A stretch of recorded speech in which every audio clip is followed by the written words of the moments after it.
Aku masih ingat pagi itu dengan sangat jelas. Bandara terasa dingin, bukan karena AC, tapi karena hatiku yang kosong.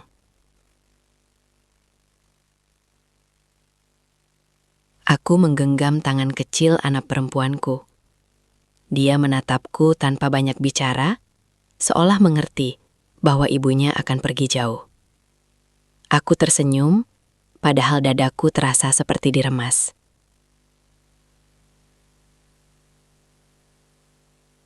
Ayahnya kemana, Bu?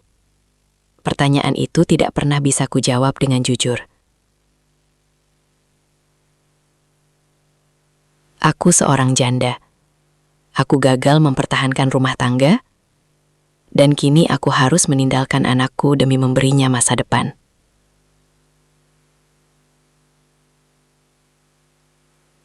Saat namaku dipanggil untuk boarding, aku memeluknya erat. Aku berjanji dalam hati. Aku akan kembali sebagai ibu yang lebih baik. Entah bagaimana caranya. Arab Saudi menyambutku dengan panas yang menusuk.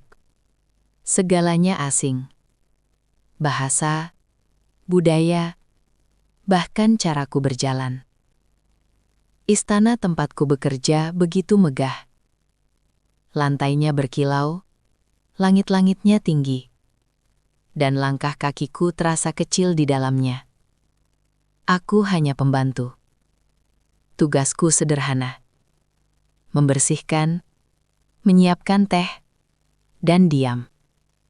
Setiap malam, aku menatap foto anakku di ponsel. Aku menangis tanpa suara, takut ada yang mendengar.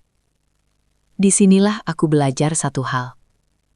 Rindu bisa menjadi bahan bakar paling menyakitkan, tapi juga paling kuat. Suatu sore, aku ditugaskan mengantar teh ke taman belakang. Angin gurun bertiup pelan, membawa ketenangan yang aneh. Di sana, duduk seorang pria berjubah putih. Posturnya tegap, wajahnya tenang, dan matanya penuh wibawa. Aku tidak berani menatap lama. Aku hanya meletakkan nampan dan hendak pergi. Namun suaranya menghentikanku. Terima kasih. Satu kata. Tapi di istana itu, kata sederhana terasa begitu berbeda. Hari-hari berikutnya, aku sering bertemu dengannya di taman. Awalnya hanya anggukan, lalu sapaan. Sampai akhirnya dia bertanya, "Namamu siapa?" Aku gugup. Tidak pernah ada anggota keluarga kerajaan yang bertanya padaku seperti itu. Kami berbicara tentang hal-hal kecil.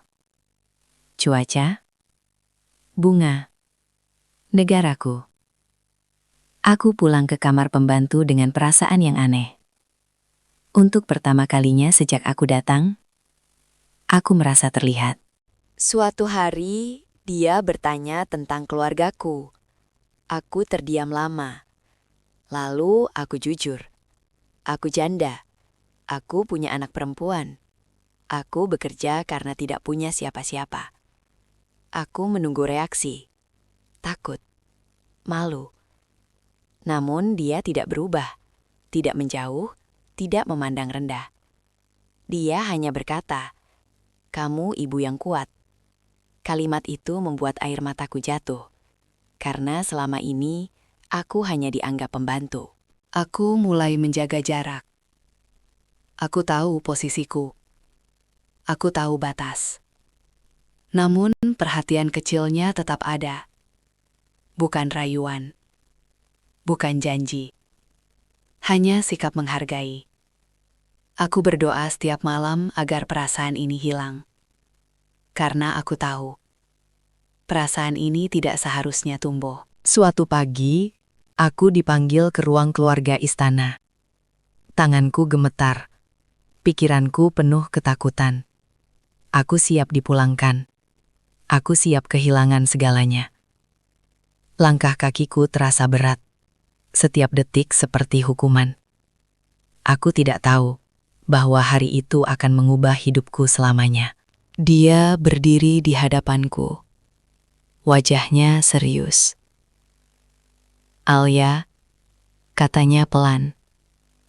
Aku ingin menikahimu secara sah dan terhormat. Aku tidak bisa bicara. Aku hanya menangis. Dia melanjutkan. Aku juga ingin anakmu tinggal bersama kita. Di saat itulah aku sadar. Tuhan tidak pernah tidur. Hari itu aku menunggu di gerbang istana. Mobil berhenti, pintu terbuka. Anak perempuanku turun. Lebih tinggi, lebih cantik. Kami berpelukan lama. Tanpa kata. Pangeran berlutut di depannya dan berkata, "Mulai hari ini, aku ayahmu." Aku menangis seperti belum pernah menangis sebelumnya. Kini aku sering berdiri di balkon istana saat senja, memandangi gurun pasir yang dulu terasa kejam. Aku tidak melupakan masa laluku. Aku bangga dengannya. Aku Alia. Dulu pembantu TKW janda.